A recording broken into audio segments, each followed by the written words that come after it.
Hello, this is Derek with Respiratory, going over our new BellaVista non-invasive ventilator. We're going to start with the features of this ventilator. We have our vent arm on the left side, power button here on the left as well. Okay.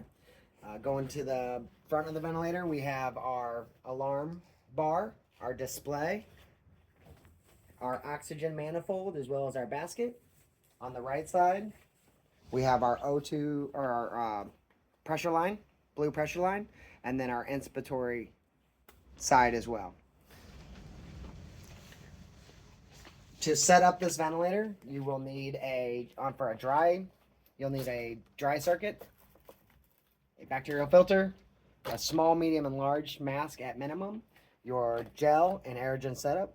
For a heated, you're going to need your heater as well as your wires, water, and your heated circuit and a filter as well.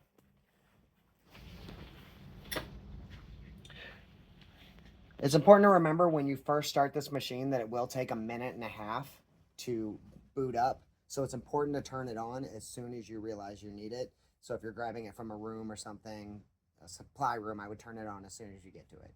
When you come to the patient, you're going to select new patient. You're going to select between adult and pediatric. Height, you'll select male or female.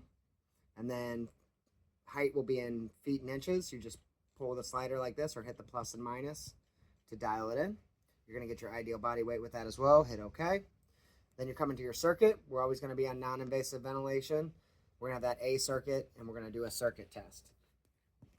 When you do a circuit test, you disconnect the patient, hit start. This will take just a minute.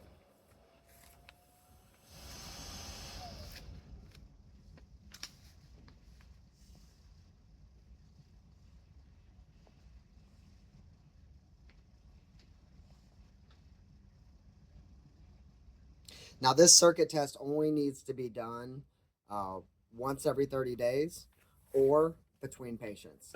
So when you get this, this part should already be done.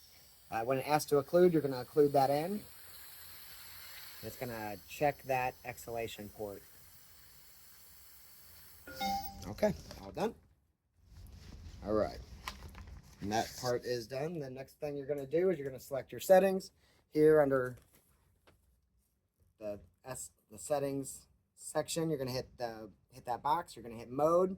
We're going to choose between ST, CPAP, and adaptive mode. Just those three modes. Adaptive ST target is the same as AVAPs for us. Here you're going to have your mode or settings across the bar. You're just going to select the appropriate settings and FiO2. Once done, select start ventilation.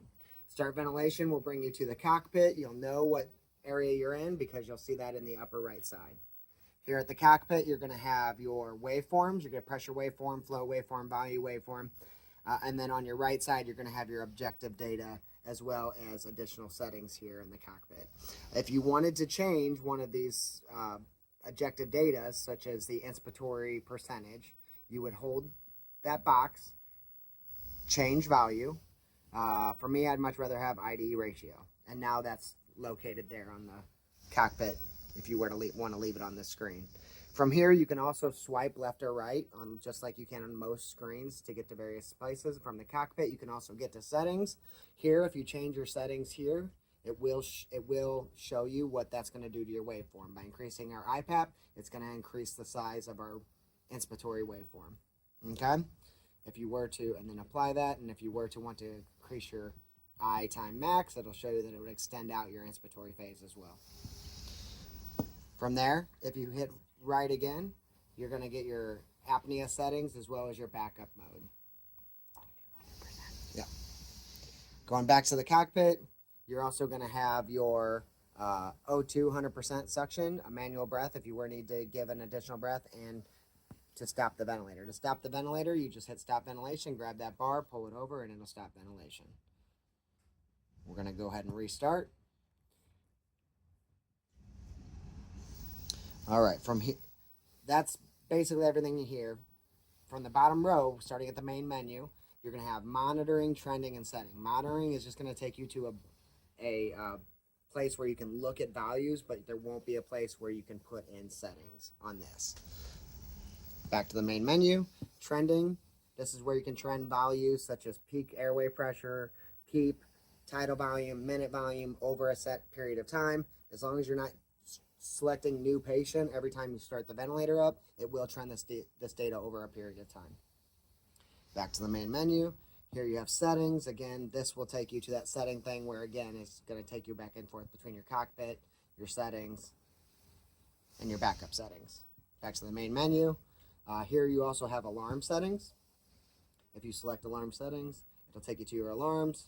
Any of the alarms that you select, just like your height, you can grab the box and pull up and down, or use the plus and minus in order to change those values, applying at the end. Alarm volume should always be set to 100%. And you can also scroll left and right on this to see events that have happened, like alarms muted, or various alarms over the series of this ventilation. If you go back to main menu, you will also see here that we have active alarms on the bottom right. Anytime that you have an alarm, it's going to show that the alarm is muted in that top left corner. You can mute from here, or you can go down to that area where the alarms are. So if we go to the cockpit, and we hit that 100% button,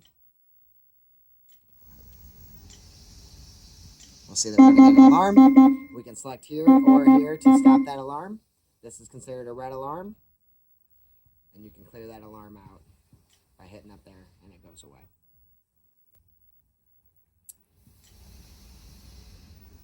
That should conclude.